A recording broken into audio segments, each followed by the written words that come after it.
A temple custodian in a small provincial town opens a new tourist brochure and finds his title gone. The respectful honorific that marks his role has been replaced by a generic job name, and suddenly the community feels erased. Let's unpack how that happens and what we can do about it. Welcome to NSP Plus TV, Cambodia's voice to the world. I'm Nisa, and with me is Port. Today we look at a quiet but damaging problem: how low-cost gig translations, CMS auto-localization, and machine translation flatten Khmer meaning, removing honorifics, place names, and ritual markers that matter. Here's what's happening in our world today. Automated and hurried translation workflows are turning rich, context-heavy Khmer phrases into bland English labels, and once those flattened versions are published, they can propagate everywhere. That spreads misunderstanding and can harm community trust and heritage stewardship.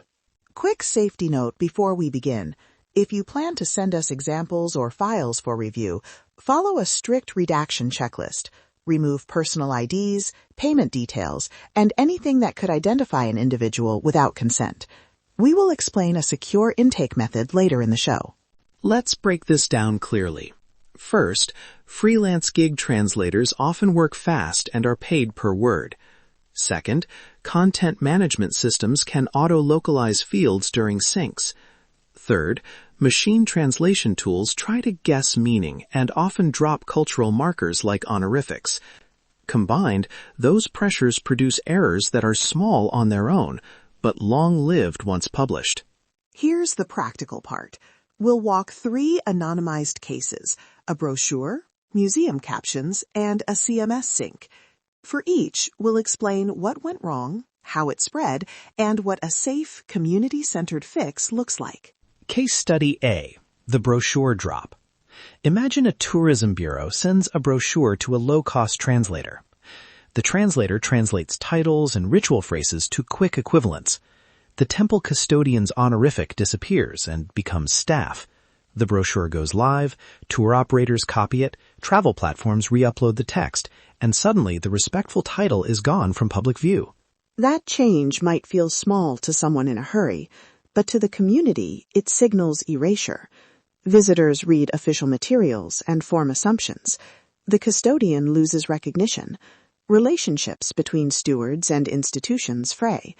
This is not just language, it's dignity. In Case B, the caption pipeline, a museum exports labels for an online catalog. During the export, machine rules replace ritual markers and locally specific place names with generic tags like local leader or site name. The catalog then feeds partners and academic indexes, and the metadata, the very things researchers use later, has already been flattened. And Case C, a CMS and marketplace sync. A marketplace's export tool auto-syncs content across product pages. If the CMS has auto-localization enabled, a corrected field in one place overwrites human-approved text everywhere. A single flattened label can ripple across dozens of listings, tourism pages, and archive snapshots. So why does this matter specifically for Cambodia? Honorifics, ritual markers, and place names carry stewardship histories, spiritual relationships, and local protocols. Removing them rewrites the public record and undermines long-term heritage protection. Think of it as a small editorial erasure that accumulates over time. Okay, what should organizations and individuals actually collect and keep when they find a problematic translation? Here's a plain language checklist. First, a time-stamped source copy, a screenshot or exported file showing the original text and date. Second, a redacted translator receipt that confirms work done but removes payment or personal info. Third, versioned exports showing the change over time. And fourth, a short note from the local custodian explaining the significance of titles or names. Do not send us unredacted invoices, bank transfers, or private contact details. That's risky. Instead, follow a redaction checklist before submission. Remove account numbers, emails, phone numbers, and any payment metadata. We'll link to a template in the episode resources. Now, the expert clinic. We interviewed a Khmer linguist, a localization manager, and a community archivist. I'll summarize their top defensible recommendations. Require human sign-off for any translation of honorifics and place names. Build a minimum glossary of key terms with one-line guidance. And insist on time-stamped source exports before autosyncs run. From the linguist, keep glossaries short and local. Don't try to translate every ritual phrase. List the 20 to 50 high-value items, honorifics, temple names, ritual objects, and common titles. For each, include the original Khmer, a conservative English rendering, and a one-line note on usage. From the localization manager, add a mandatory Do Not Auto-Translate flag to fields that contain honorifics or proper ritual terms. If your CMS can't support flags, require a human approval step before any live sync. And always version exports so you can roll back changes if something gets flattened. From the archivist, collect community statements. A short note from the local custodian about a title's meaning is powerful evidence. It helps future curators and prevents misinterpretation. Store these notes with timestamps and a simple redaction so they're safe to share publicly. We also asked for correction messages. Keep them polite, specific, and easy to copy. Here's a short template you can use. Hello, thank you for publishing this content. We respectfully request an update to the title for local accuracy. The translation currently reads staff. The proper rendering is honorific plus name, or please leave the Khmer term with an explanatory note. Attached is a time-stamped source and a one-line note from the community custodian. Thank you for helping preserve local meaning. Community Playbook. 3 immediate low-risk steps you can take today. 1. Build a short community glossary of 20 key terms and share it with your communications team. 2. Require time-stamped source copies and human sign-off before any autosync. 3. Keep a ready-made correction template to send whenever you spot a flattened or incorrect term. Listener tip.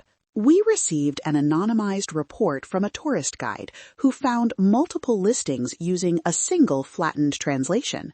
We asked for a redacted screenshot, a redacted translator confirmation, and a short note from the guide. Using our checklist, the guide sent everything safely, and we were able to produce a correction message the guide could send to listing hosts. A quick legal and publishing reminder. We will not name platforms, vendors, or individuals on air without legal sign-off. If you're reporting an issue, anonymize vendor names and never include personal payment details. We carry a pre-broadcast legal check to protect communities and contributors. Before we wrap, here are the key takeaways. Language matters. Honorifics and place names are not optional metadata. Collect time-stamped evidence, require human approval for sensitive fields, keep short glossaries, and use polite, templated corrections. Small steps prevent long-term cultural loss. If you want the resources we mentioned, the redaction checklist, the short glossary template, the correction message templates, and secure intake instructions, subscribe to NSP Plus TV and download the episode resources. We've made them easy to use for custodians, museums, and publishers. Thank you for joining us. From Phnom Penh to the world, let's keep Cambodian meaning in our public records together. Subscribe, download the toolkit, and send us redaction-safe reports if you need help. We read them carefully. The facts are clear. The evidence is undeniable. Stand with Cambodia.